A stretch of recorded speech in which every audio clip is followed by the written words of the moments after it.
आस्था का मतलब ये मानना नहीं है कि ईश्वर आपके लिए सही करेंगे, बल्कि ये है कि ईश्वर जो करेंगे वो सही होगा। हम जो हैं वो हमें ईश्वर की देन है, और हम जो बनते हैं वो परमेश्वर को हमारी देन है। हरे कृष्णा। इसी सुविचार के साथ आप सभी का दिन शुभ और मंगलमय हो।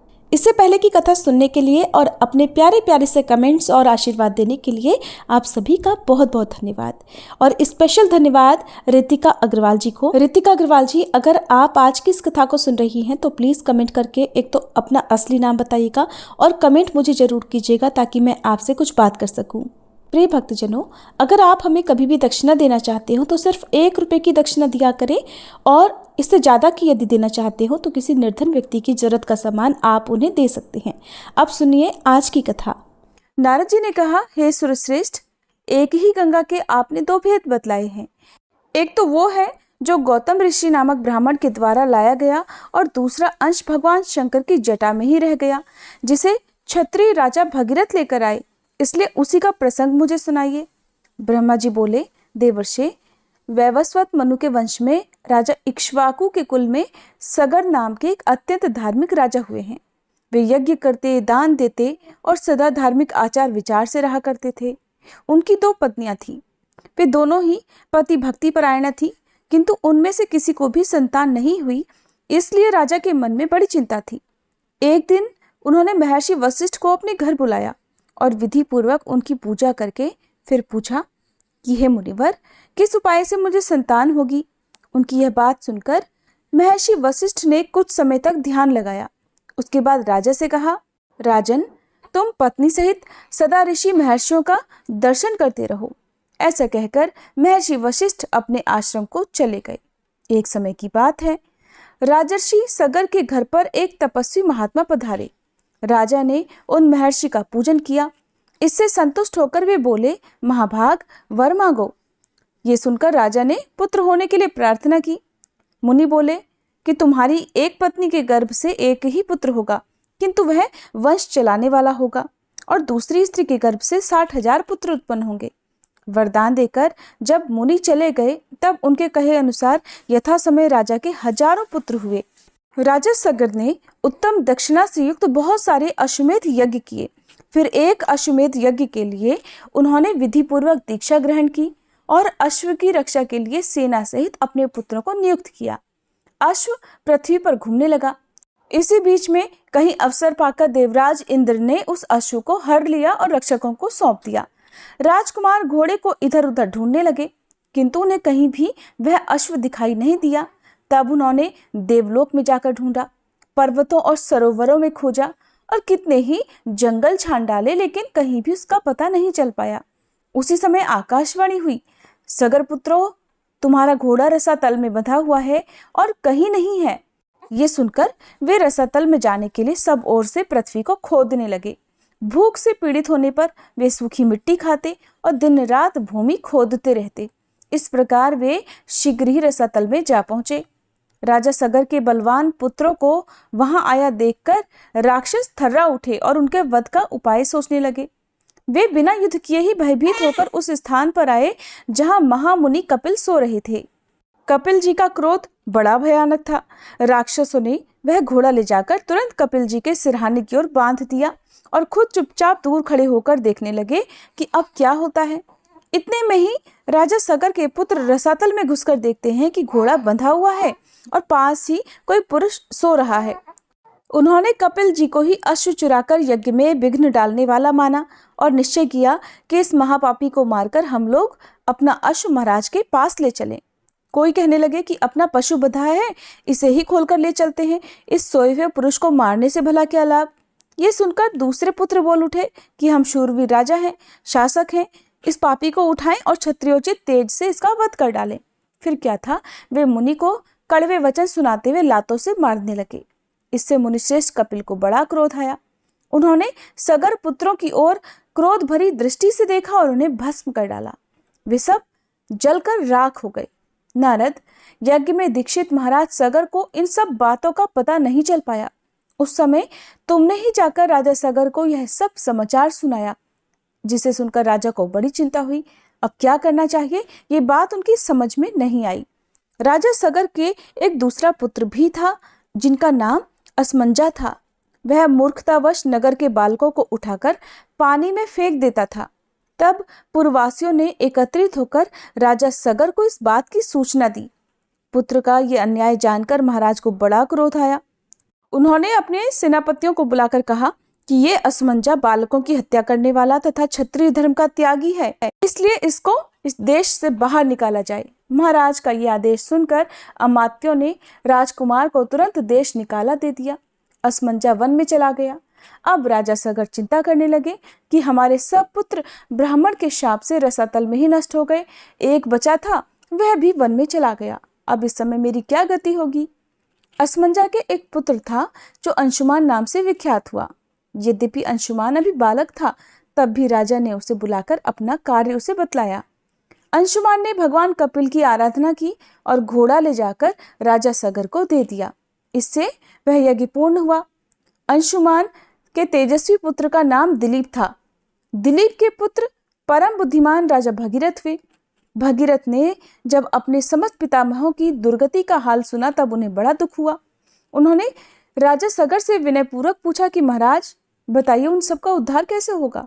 राजा ने उत्तर दिया कि बेटा, ये तो भगवान कपिल ही जानते हैं।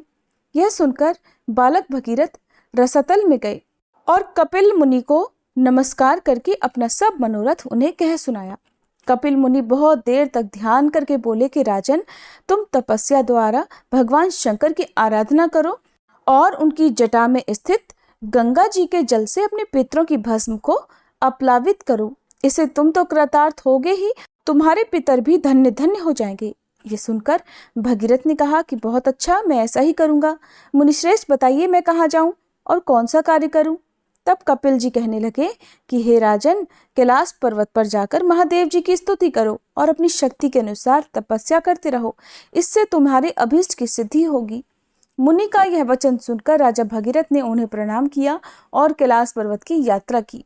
वहां पहुंचकर पवित्र होकर बालक भगीरथ ने तपस्या का निश्चय किया और भगवान शंकर को संबोधित करके इस प्रकार कहा कि प्रभो, मैं बालक हूँ, मेरी बुद्धि भी बालक की ही है और आप भी अपने मस्तक पर बाल चंद्रमा को धारण करते हैं। मैं कुछ भी नहीं जानता प्रभु, आप मेरे इस अनजानपन से ही प्रसन्न हो जाइए।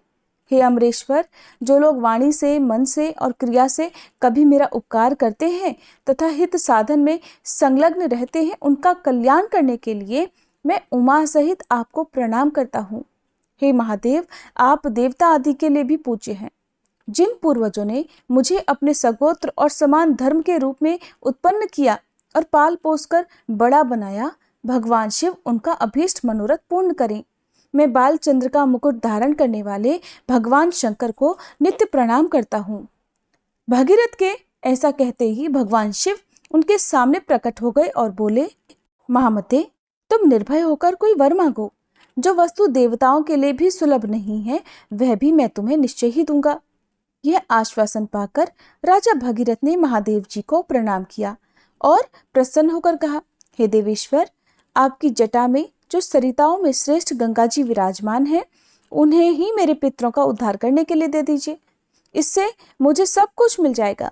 तब महेश्वर ने हंसते हुए कहा, बेटा, मैंने तुम्हें गंगा दे दी, अब तुम उनकी स्तुति करो।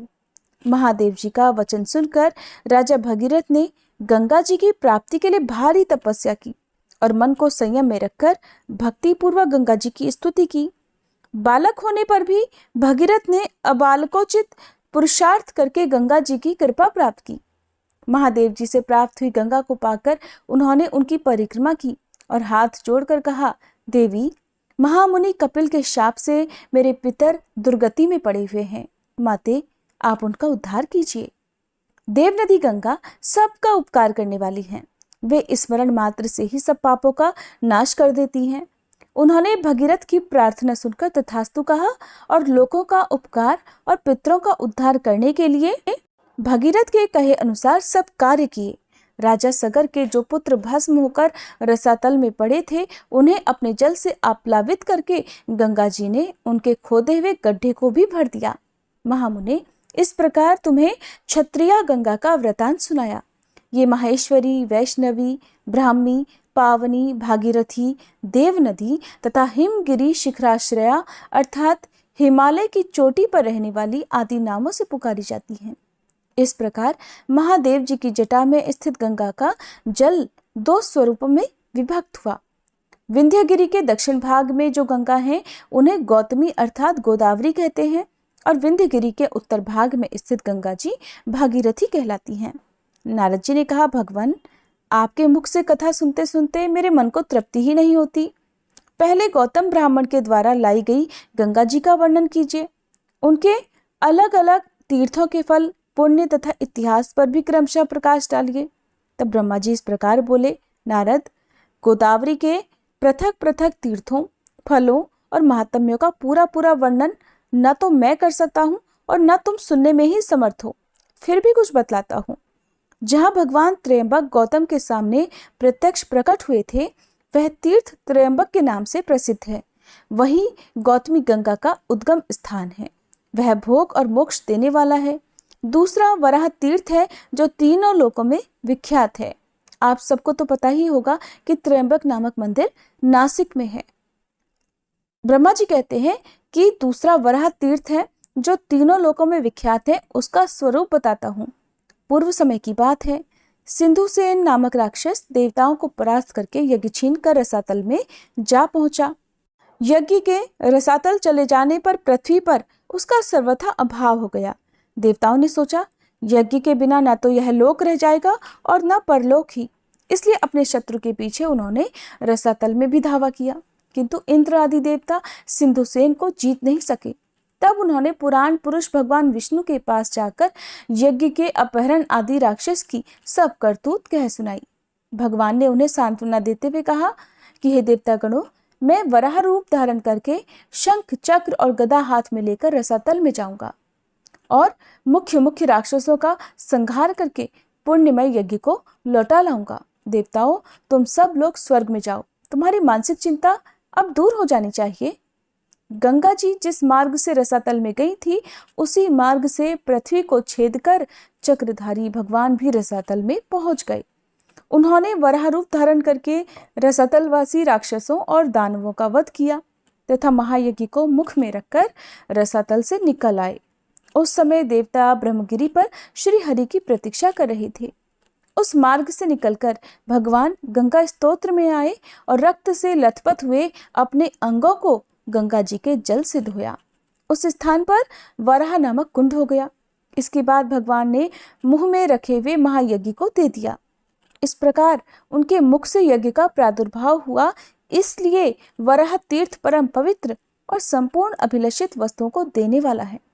वहां किया हुआ स्नान और दान सब यज्ञों का फल देता है। जो पुण्यात्मा पुरुष वहां रहकर अपने पितरों का स्मरण करता है, उसके पितर सब पापों से मुक्त होकर स्वर्ग में चले जाते हैं। त्र्यंबक में एक कुशावर्त नामक तीर्थ भी है। उसके स्मरण मात्र से मनुष्य कृतार्थ हो जाता है। वह समस्त अभीष्ट वस्तुओं को देने वाला है। कुशावर्त उस तीर्थ का नाम है जहां महात्मा गौतम ने गंगा जी का कुशों से आवर्तन किया था। वे वहां गंगा जी को कुश से लौटा कर लाए थे। कुशावर्त में किया हुआ स्नान और दान पितरों को तृप्ति देने वाला है। जहाँ नदियों में श्रेष्ठ गंगा नील पर्वत से निकली हैं, वहां वे नील गंगा के नाम से विख्यात हैं। मनुष्य शुद्धचित्त होकर नील गंगा में स्नान आदि जो कुछ भी शुभ कर्म करता है, वह सब अक्षय जानना चाहिए। उससे पितरों को बड़ी तृप्ति होती है। गोदावरी में परम उत्तम कपोत तीर्थ भी है, जिसकी तीनों लोकों में प्रसिद्धि है। मुनि, मैं उस तीर्थ का स्वरूप और महान फल बतलाता हूँ, सुनो। ब्रह्मगिरी पर एक बड़ा भयंकर व्याध रहता था। वह ब्राह्मणों, साधुओं, यतियों, गौओं, पक्षियों और मृगों की हत्या किया करता था। वह पापात्मा बड़ा ही क्रोधी और झूठ बोलने वाला था। उसके हाथ में सदा पाश और धनुष रहा करते थे। उस महापापी व्याध अर्थात शिकारी के मन में सदा पाप के ही संकल्प उठते थे। उसकी पत्नी और पुत्र भी उसी की तरह स्वभाव के थे। एक दिन अपनी पत्नी की प्रेरणा से वह एक घने जंगल में घुस गया। वहां उस पापी ने अनेक प्रकार के मृगों और पक्षियों को मार डाला। कितनों को जिंदा ही पकड़कर पिंजड़े में डाल दिया। इस तरह बहुत दूर तक घूम फिरकर वह अपने घर की ओर वापस लौटा। तीसरे पहर का समय था। चैत्र और वैशाख मास बीत चुके थे। एक ही क्षण में बिजली चमचमाने लगी और आकाश में बादलों की घटा छा गई। हवा चली और पानी के साथ पत्थरों की वर्षा होने लगी। मूसलाधार वर्षा होने के कारण वह बड़ी भयंकर अवस्था हो गई। शिकारी चलते चलते थक गया था। जल की अधिकता के कारण अब उसे रास्ते का पता ही नहीं चल पा रहा था। जल, थल और गड्ढे की पहचान बिल्कुल असंभव हो गई थी। उस समय वह पापी सोचने लगा कि कहाँ जाऊं, कहाँ ठहरूं, क्या करूं। मैं यमराज की तरह सब प्राणियों के प्राण हर लिया करता हूँ और आज मेरा भी प्राण का अंत कर देने वाली पत्थरों की वर्षा हो रही है। आसपास कोई ऐसी शिला या वृक्ष नहीं दिखाई देता जहां मेरी रक्षा हो सके। इस प्रकार तरह तरह की चिंता में पड़े हुए उस शिकारी ने थोड़ी ही दूर पर एक उत्तम वृक्ष देखा जो शाखा और पल्लवों से सुशोभित हो रहा था। वो उसी की छाया में जाकर बैठ गया। उसके सारे वस्त्र भीग गए थे। वह इसी चिंता में पड़ा था कि मेरी पत्नी और बच्चे जीवित होंगे भी या नहीं। उसी समय सूर्यास्त भी हो गया। उसी वृक्ष पर एक कबूतर अपनी पत्नी और अपने पुत्र पौत्रों के साथ रहता था। वह वहां सुख से निर्भय होकर पूरी तरह तृप्त और प्रसन्न था। उस वृक्ष पर रहते हुए उसे कई साल हो गए थे। उसकी पत्नी कबूतरी बड़ी पतिव्रता थी। वह अपने पति के साथ उस वृक्ष के खोखले में रहा करती थी। वहां हवा और पानी से पूरा बचाव था। उस दिन दैववश कबूतर और कबूतरी दोनों ही चारा चुगने के लिए गए थे, किंतु केवल कबूतर ही लौटकर उस वृक्ष पर आया। भाग्यवश कबूतरी भी वहीं उस शिकारी के पिंजड़े में पड़ी हुई थी। व्याध ने उसे जंगल में पकड़ लिया था, किंतु अभी तक उसके प्राण नहीं गए थे। कबूतर अपनी संतानों को मातृहीन देखकर बड़ा चिंतित हुआ। भयानक वर्षा हो रही थी। सूर्य डूब चुका था। फिर भी वह वृक्ष का खोखला कबूतरी से खाली ही रह गया। ये सोचकर कबूतर विलाप करने लगा। उसे इस बात का पता ही नहीं था कि कबूतरी यही पिंजड़े में बंधी पड़ी है। कबूतर ने अपनी प्रिया के गुणों का वर्णन आरंभ किया। हाय, मेरे हर्ष को बढ़ाने वाली कल्याणमयी कपोती न जाने क्यों अभी तक वापस नहीं आई। वही मेरे धर्म की जननी है। उसके सहयोग से ही मैं धर्म का संपादन कर पाता हूँ। मेरे इस शरीर की स्वामिनी भी वही है। धर्म, अर्थ, काम और मोक्ष की सिद्धि में वही सदा मेरी सहायता करती है। मुझे प्रसन्न देखकर वो हंसती है और खिन्न जानकर मेरे दुख का निवारण भी करती है। उचित सलाह देने में वह मेरी सखी है और सदा मेरी आज्ञा के पालन में ही संलग्न रहती है। सूर्यास्त हो गया, तब भी वह कल्याणी अभी तक नहीं आई। वो पति के सिवा दूसरा कोई व्रत, मंत्र, देवता, धर्म या अर्थ नहीं जानती। पतिव्रता है। पति में ही उसके प्राण बसते हैं। पति ही उसका मंत्र और पति ही उसका प्रियतम है। मेरी कल्याणमयी पत्नी अभी तक लौटकर नहीं आई। अब मैं क्या करूं, कहाँ जाऊं? मेरा ये घर उसके बिना आज जंगल सा दिखाई देता है। उसके रहने पर भयंकर स्थान भी शोभा संपन्न और सुंदर दिखाई देता था। जिसके रहने पर यह घर वास्तव में घर कहलाता है, वह मेरी प्रिय पत्नी अब तक नहीं आई। मैं उसके बिना अब जीवित नहीं रह सकूंगा। अपने प्रिय शरीर को भी त्याग दूंगा, किंतु ये बच्चे क्या करेंगे? ओह, आज मेरा धर्म लुप्त हो गया है। इस प्रकार विलाप करते हुए पति के वचन सुनकर पिंजड़े में पड़ी हुई कबूतरी बोल उठी। खगश्रेष्ठ, मैं यहाँ पिंजड़े में बंधी हुई बेबस हो गई हूँ। महामते, ये शिकारी मुझे जाल में फंसाकर ले आया है, लेकिन आज मैं धन्य हूँ और अनुग्रहित हूँ, क्योंकि पतिदेव मेरे गुणों का बखान कर रहे हैं। मुझ में जो गुण है और जो नहीं है, उन सब का मेरे पतिदेव गान कर रहे हैं। इससे मैं निस्संदेह कृतार्थ हो गई। पति के संतुष्ट होने पर स्त्रियों पर सभी देवता संतुष्ट हो जाते हैं, और इसके विपरीत अगर पति असंतुष्ट हो तो स्त्रियों का अवश्य नाश हो जाता है। प्राणनाथ, तुम ही मेरे देवता, तुम ही प्रभु, तुम ही सुहृद, तुम ही शरण, तुम ही व्रत, तुम ही स्वर्ग, तुम ही परब्रह्म और तुम ही मोक्ष हो। आर्य, मेरे लिए चिंता मत करो। अपनी बुद्धि को धर्म में स्थिर करो। तुम्हारी कृपा से मैंने बहुत सारे भोग लिए हैं। अपनी प्रिया कपोती का ये वचन सुनकर कबूतर उस वृक्ष से नीचे उतर आया और पिंजड़े में पड़ी हुई कबूतरी के पास गया। वहां पहुंचकर कबूतर ने जो कुछ भी किया या जो कुछ भी आगे हुआ, उसका वृतांत आप सभी अगले अध्याय में जरूर सुनिएगा।